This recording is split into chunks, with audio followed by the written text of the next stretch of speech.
Chairman and CEO of Alibaba Group. Ladies and gentlemen, please help me welcome Mr. Jack Ma.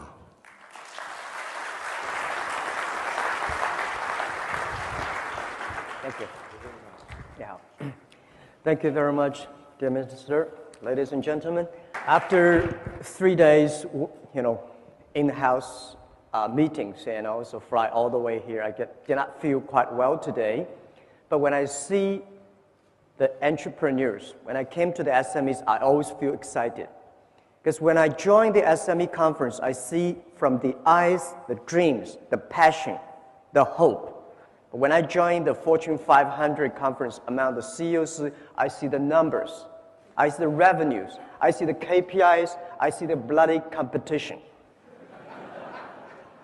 But among the SMEs, you see, I have a dream, I want to do something. And that happens all the time. And that makes me excited all the time. And today, I think last year, everybody said, wow, the economy is in trouble and we are all dead and what are we going to do? And today, everybody seems to be happy. See, the economy come back. Is it really economic comeback? I don't think so. The money is go to the big companies. The money go to infrastructures. The money go back to the stock market. It seems nobody learned from that. How can the economic come back if the SMEs not come back? How can the economic come back if the dreams are not come back, the hopes are not come back?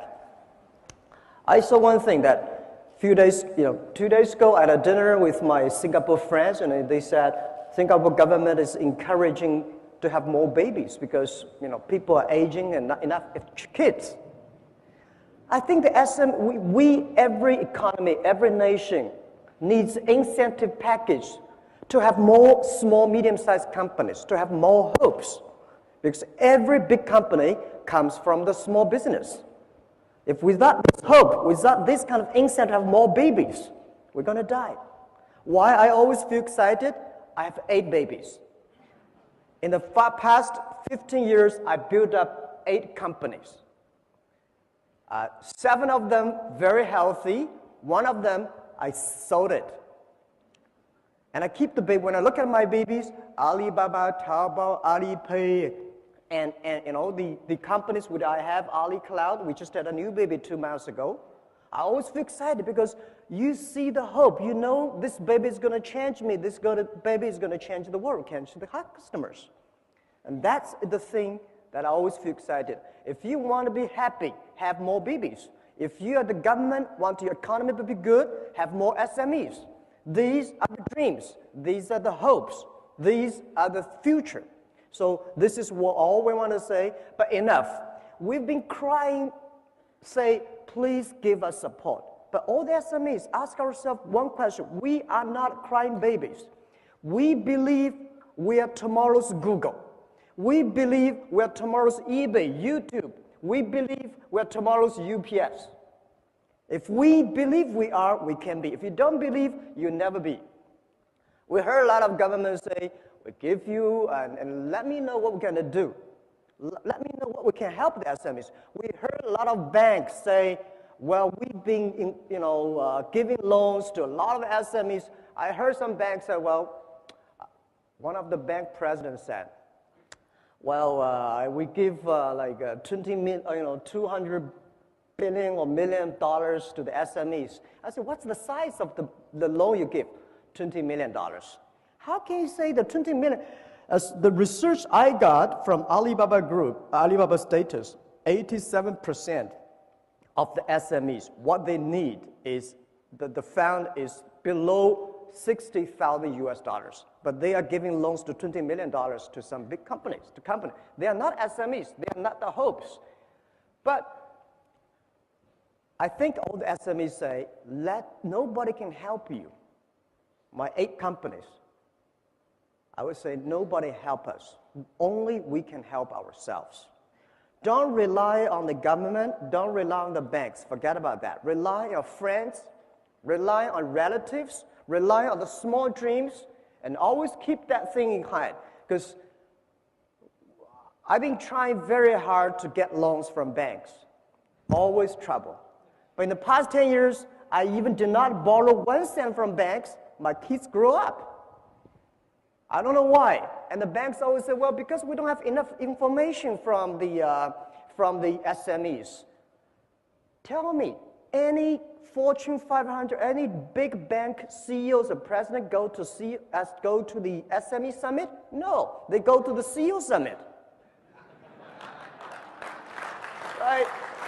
How could you get information if you do not go there, listen to them, talk to them, share experience with them to see what they need is only $50,000 instead of $20 million? How can you get enough information? So I think, well, Tenda, we discussed yesterday, say banks are banks. They always have to control the risk. Right. So government, banks, let's think about something new financial structure that can really help those millions of small companies that need $50,000. What is the right structure? What is the right organization to support them? That's the thing we should think about. So the other thing I want to share with you here is always, I believe, that small is beautiful. And this financial crisis, it gives a lot of, it's a disaster to big companies. This war in 21st century, I think in last century, it's big is better. You have a big, factory, big amount, and everything's big, is good. This century, in the 21st century, I always believe small is beautiful because it's not how fast your machine is. It's not how many equipments you have. It is how quickly you can change yourself to meet the market. Because the information time, internet, technology make a difference. So the world IT in the last century is designed for manufacture. And this century, IT is designed to help the consumers. So I think this is a disaster for big companies, century disaster for big companies, but it is a great opportunity for small business. For this financial crisis, we see a lot of big companies we never thought they would die. AIG, to me, it's like empire. How could that happen, right? All the the big car companies which we respect, we always want to be there. But today, they all died. And let's look at the SMEs. We still feel painful, but we are happy in our heart because we still survive. And we heard so many stories about big companies giving trouble. And I see the society, the government paid too much attention to these big troublemakers. They are the troublemakers. And we give them enough support. Let them die. It's the time for them to die because they make troubles. Every big company, they have a different disaster, different problems, but all the SMEs have the same problem. They need understanding and support. This world is not fair. I know, so that's why I want to encourage everyone, all the SMEs here. I'm an SME. I have 8 kids. I'm still an SME. I still believe I'm small because when I'm small, I know I can be big, and I hate to be big, unfortunately. When I was a small company, only have 10, 20 people, I feel so excited. Well, I can call every employee's names, and I know everything I want to change. I can change it within half a minute. Now, oh, terrible. When I was 20 years old, my friend said, your company is not big enough. If you are big, you're like a big boss. You're easy, right? You can control your time. Now my time is not controlled by myself. My time is controlled by all the meetings, the secretaries, and the KPI, shareholders, all the things. It's much tougher than when you are small. So I always believe the first day love is very beautiful. Believe the first day love. Believe when you're small, at least you can have time to go out, to go to cinema with your wife and the kids and enjoy a wonderful view. But when you're big, you always go to board meetings. And also, I want to say that I give you some, today I come here, people say, Jack, you did not prepare. Why you don't have a PPT? I never prepared PPT. I'm not good at the technology. I was trained to be a high school teacher. And the only thing I can know about a computer Funny things, I'm running one of the biggest e-commerce companies in China, maybe in the world, but I know nothing about computer. The only thing I can know about computer is send, receive, email, and browse. That's it. Because I always say technology is for people not working for technology. But today I come here as an entrepreneur, I'm prepared every day. I'm not prepared for the PPT because every time when I use PPT, something wrong, I cannot use it. So I come here to tell you my own experience. I want to share with you, as an 8 kids father, what I did when I have trouble. When I have trouble, I always remind me 3 things. Focus on your customer, serve your employees, and learn from your competitors. These are the key issues that I learned. Focus on customer. Everybody today talking about shareholder number 1. I hate that. I think it's always customer number 1. It's the customer give you the money. It's the customer give you the innovations. It's the customer that make you happy. Because year 1999 and year 2000, when internet bubble burst, we cannot get any money. We do not have revenues. We have nothing. But every day, what I encouraged me go on was a letter of thanks and emails from my customers. Say, Jack, Alibaba, keep on, because you helped us. Someday we will help you. That's the dream I had. So today, when you believe shareholder number 1, you only think about making numbers. You only think about revenues. You only think about how can make your stock market go up. And I let you know, no shareholders can be trusted. I tell you the truth. Well, our shares stock price, 2 years ago, we listed at 13.5 Hong Kong dollars. Before that listing day, a lot of shareholders come say, Jack, we're long-term shareholders. Please give us more shares. We'll keep it. When the financial crisis time came, the day we IPO 13.45, we went up to $40 without doing anything good with 24 hours. And then the financial crisis came, $40 to $3 without doing anything bad. They all gone. Most of the shareholders, they're share traders. How can you trust on them?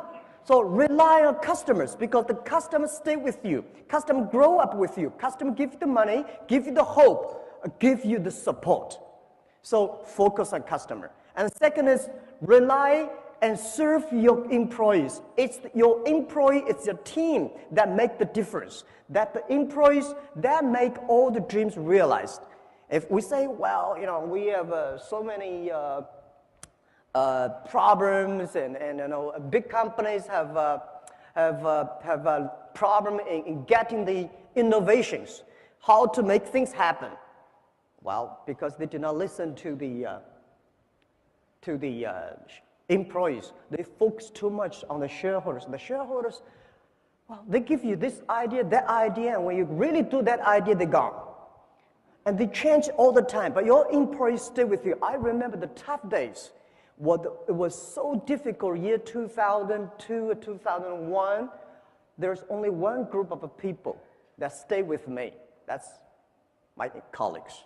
And people say, Jack, you don't have to pay me for 2 years. I will still stay the company because you respect us, because the customer love us. And I tell you one funny thing. Only when you believe your employees are talents, they are talented people. If you don't believe them, they will never be. My mistake I made when I was year 2000, we raised $5 million US. And that $5 million US, when we have money, we start to make mistakes. I try to hire as many talents as possible. Those talents are MBAs, those talents are vice president of multinational companies, because I believe if you have an MBA, you must be good, right? When I hire these guys, oh my God, it's terrible. These guys came telling you strategy. I only have $5 million. I remember one of the vice president of marketing said, Jack, this is a budget for next year's marketing. I said, what is that? $12 million US. I said, I only have $5 million. He said, I've never done any plan below 10 million. When something wrong, it's always your fault. Because you never know. So try to find the right people, not the best people, all the employees. You try to find. So if you try to hire great people in your own company, which your company is not good enough at that time, just like a poor Boeing 7, if you want to put a Boeing 747 into a poor tractor, when that grows, your tractor never fly into pieces.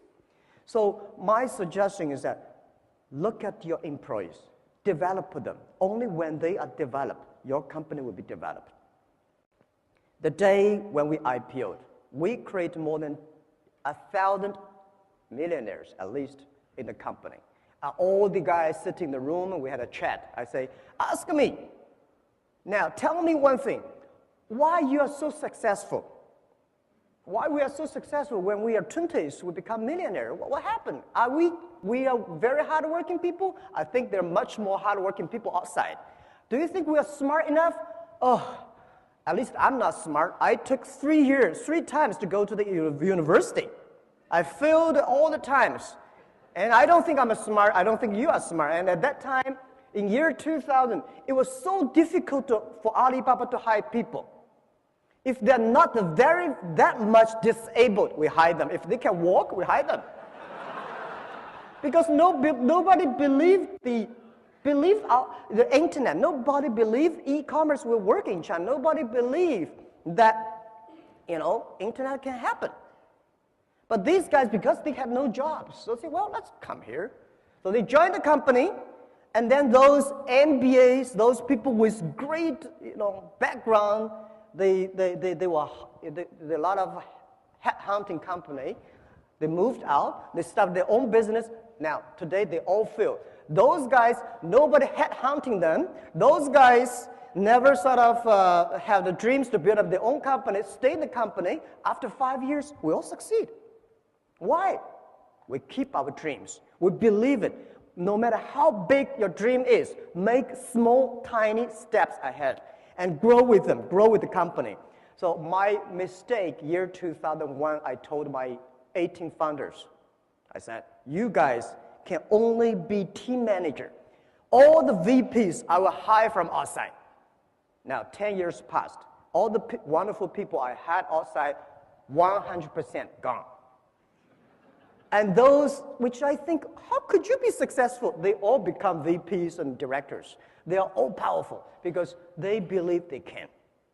So I want to tell everybody here, we are small, but care your employees. These are the people. They have families, they have dreams. They come here not only for the jobs, they come here with a dream to share with you. And the third thing is learn from your competitors. Don't hate your competitors. Big companies hate competitors. I love my competitors. Without competitors, we will never grow that much fast. Year 2003, when we start, Taobao is a C2C auction model. eBay, my competitor at that time, is $80 billion market cap. We, small, tiny, but we start to compete. It's a lot of fun to compete with big guys. If I start to have a boxing with Mike Tyson, I'm honored, If you have a chance to compete with somebody, if it is a great competitor, you learned. We learn from our competitors. We respect them. Everything they move, you grow. And the other thing I want to share with you is that competitors are the best laboratory for you. Because competitors study you. Any innovative ideas they come, you learn that. Don't copy them, learn from them. So I love my competitors. Every time when I look at them, I always admire. But in China, people say, Jack, you're so crazy. Because 4 years ago, I said, when I look at my telescope, I never see my competitors. And people say, how could you be that 狂妄, And I say, no, I'm looking for examples, models. Why should I looking for competitors? Competitors are everywhere. And when you compete, having fun, the most interesting part of the business is competition. To make your competitors angry, to make your competitors jumping around, that's the skill you should have. Not make yourself jumping around and angry, right? Business is such a great fun. When I compete, if I got angry, if I jumping around, I know something wrong. Because this is a wrong strategy to compete. When you compete, not purposely make your your competitor unhappy. If they are unhappy, if they're jumping around, if they try to use money to cure everything, you start to win because they start to lose money. When your competitors start using money to compete with you, they start to lose. Business is about wisdom.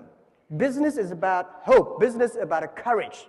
So these are all the skills, and nobody comfort us. I learned to use my right hand to comfort my left hand when I'm in trouble. You always tell yourself, okay, I'm still surviving, I'm still growing, everything's good, at least I'm still surviving, right? So when you're big, you start to worry about losing something. When you're small, you start to grow. So I always believe small, keep the hope. So these are the things I want to share with you. And the last and most important thing I want to say is never, ever give up your dreams. I think you cannot eat food for 7 days that you will die, right? 5 to 7 days. If you do not drink for 3 days, you will die. If you do not breathe for 3 minutes, you die. But if you lose hope and dream for 1 minute, you die. So I want to tell you that I had problems. In the past 10 years, these days when I walk on China, when I look at the airport, a lot of books about me, about the Alibaba, I feel very nervous because these are not the books interviewed me. These are books that, all right, we are not that good. We're not that bad. But today when you're something, successful, they start to write good things about it. We made so many mistakes. The only book that I dream to write about is Alibaba 1001 Mistakes. Every mistake, I think you counted, I made it. And I know you will make it too. Because when I was doing business, everybody said, wow, this is the mistake. This guy is going to make, that guy is going to, I'm never going to make it. I tell you, you will make it. And you will make it again, again, again. And when you make it again, again, don't lose confidence. Make it again. You will win. That's all we did. I mean, nobody's perfect, right? So I almost lost my confidence year 2002.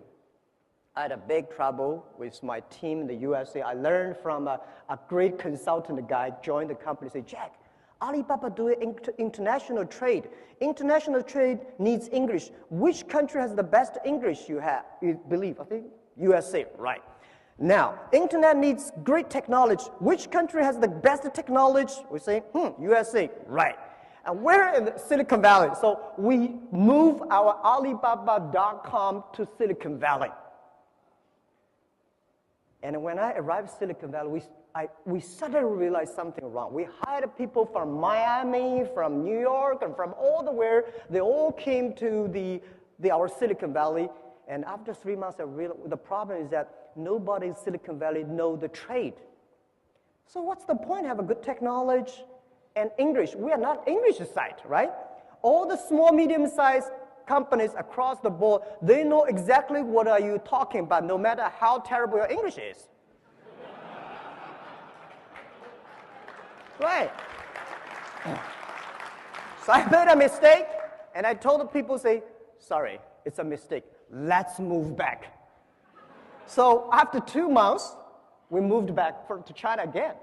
The funny thing is that everybody was happy at that time because internet boosting. They got a lot of option shares, they got a lot of cash pay, and they find another job is easy. And nobody wanted the shares. We give them 1 cent per share. No, share, we want a cash. Now you know they don't believe your dreams. If they believe the dreams, give them the shares, 1 cent. If they don't believe, I want a cash, let them go. And I was so disappointed. A lot of people we hired, they did not want. They want a cash. No matter how wonderful, at that time, it's easy to raise money. People still want a cash. So I said, okay, let's forget it. And I worked for about half an hour on the Beijing street. My colleague was with me. And then I told myself, go to bed, sleep, tomorrow again. So we started. Today, things changed. So I want to tell you, never, ever give up your dreams. And today, I encourage myself and our team. It reminds us one thing that always, and I want to share with you, finish my speech, that today is very difficult.